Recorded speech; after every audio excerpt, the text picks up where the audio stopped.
I've created a material that adds volumetric fog to our environments. In this video, I'll go over the parameters and explain how to use it. You can download the material on my Patreon, the link is in the description. Also, if you like to create it yourself, you can do it by following this article.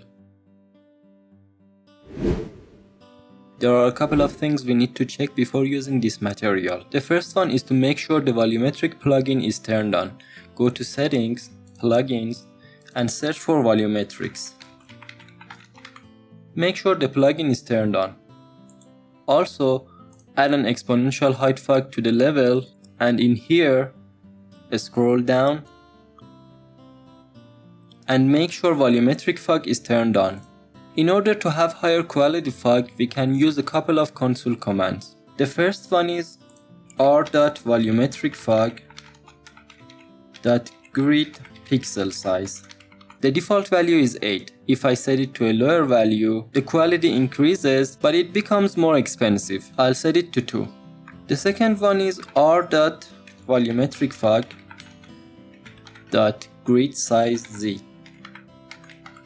For this one, the default value is 128. If I set it to a higher value, the quality increases, but I won't change it, the default value is fine. I'll put both of these console commands in the description below, but be aware that higher quality fog means that it becomes more expensive, so use the console commands with caution. Here's the material. Right click on it and create a material instance. Save it and let's move it to the folder we want.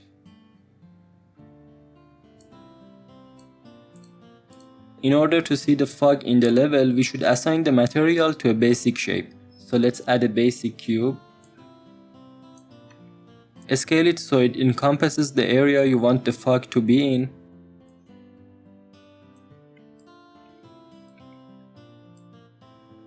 And assign the material to it. By default, we don't see anything. So let's open the material and tweak the parameters.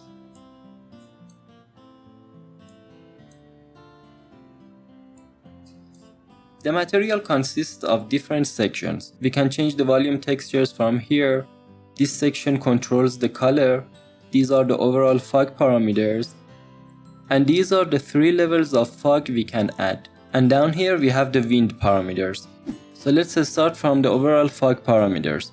Enable all of them. The fog is set up in a way that it reacts with the surfaces it's near to. And with the first parameter, we can control the max distance from the surfaces. The default value is 50. If I set it to 200 for example, you can see that the height of the fog has increased. Something around 60 is fine. Fog max local height is to manually control the height of the fog. For example here, if I add a cube and increase its height, we can see that the fog reacts to surfaces and covers the cube. Let's increase intensity to 3 and the contrast to 2 to better see the fog.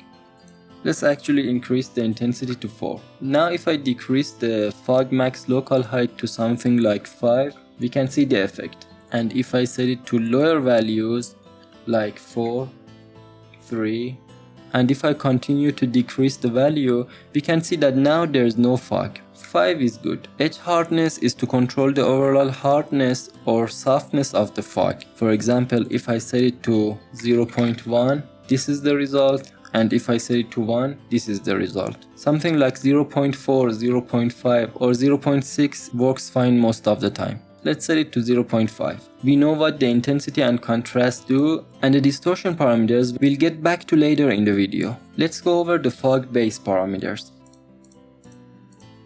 The first parameter is to control the opacity. 0 is no base fog and 1 is the full opacity. The size parameter controls the fog volume texture size. Let's set it to something like 0.6. And we can tweak these parameters to better control how the fog looks. I think these values give us a good result. Now let's set the amount to 0 and add the first fog detail. Set the amount to 1 and the size I'll set to 0.35. The intensity I'll set to 2 and the contrast I'll set to 4. Let's set the bias to -0.1. We can increase the size to something like 0.45. That's better. Set the amount to 0 and let's add the second fog detail. Enable the parameters, set the amount to 1. I'll set the size to 0.3, the intensity to 2, the contrast to 4, and the bias to negative 0.05. Now let's enable the other two layers of fog too. I'll set the amount of the second layer of detail to 0.5. Enable the wind parameters. The wind speed is self-explanatory. If I set it to a higher value like 0.1, you can see that the fog moves faster. And with the wind direction, we can control the direction of the fog. For example, if I set the wind direction in the x-axis to -1, the fog moves in the opposite direction. And if I set it to 0 and set the y direction to 1, you can see that now the fog moves in the y direction. I always add a little bit of movement in the z direction. I think that looks better. So let's reset these values and let's go over the distortion. Now the distortion, in my opinion, is what makes the fog look good. If I set the distortion amount to something like 0.1, we can see the effect. Now we can control the distortion size. For example, 2 is good. And let's decrease the distortion amount to something like 0.02. That's much better. Down here we can increase the wind speed to something like 0.07 or 0.05. That's better. This is the result so far.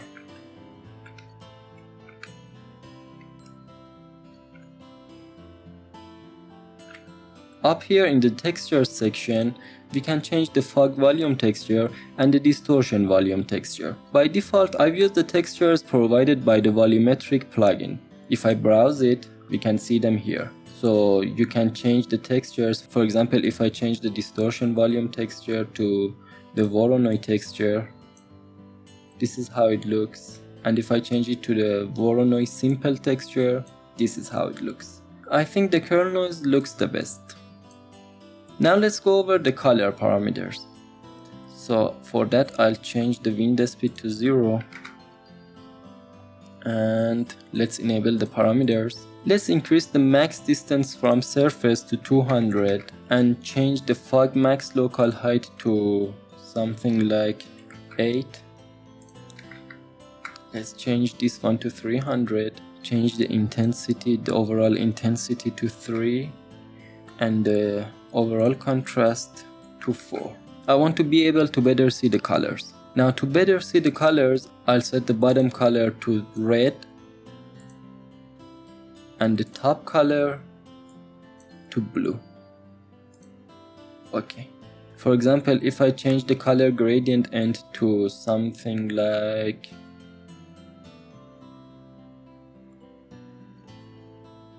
-4, we can see that now the bottom part of the fog is red and the higher parts of the fog is blue. So with this parameter we can control where the color changes. Now the colors are too saturated. Let's decrease the saturation on both of them.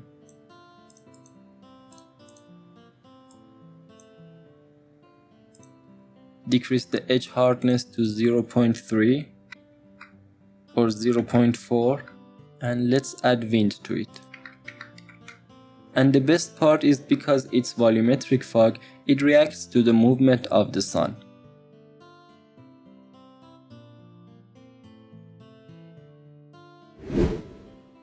Now let's add the fog to this environment. I'll put the link to the tutorial in which I create this environment in the description below. Add a cube to the scene and let's move it to the center of the world. Press F to zoom on it and let's scale it.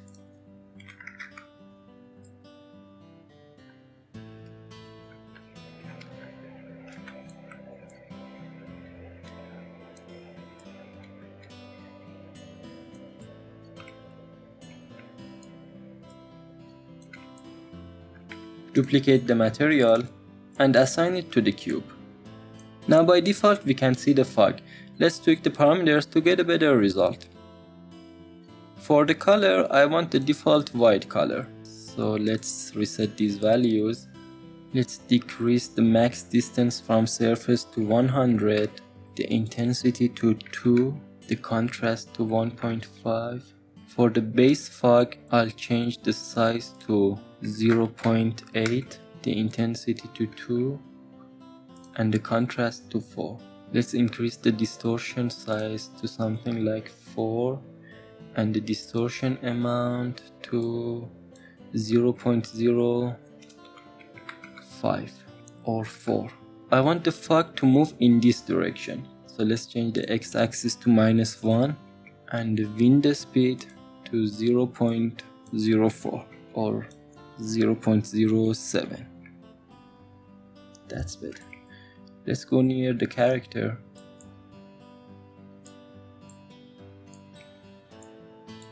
Let's decrease the first layer of detail to 0.07 and the second detail to 0.3. And here's the final result after a little bit of tweaking. Also, here's how the fog looks in the forest project. So that's it. Thank you so much for watching, and thanks to my patrons for making this possible. Again, you can get the material from the link in the description. Subscribe for more videos like this and join our communities linked below. See you in the next one.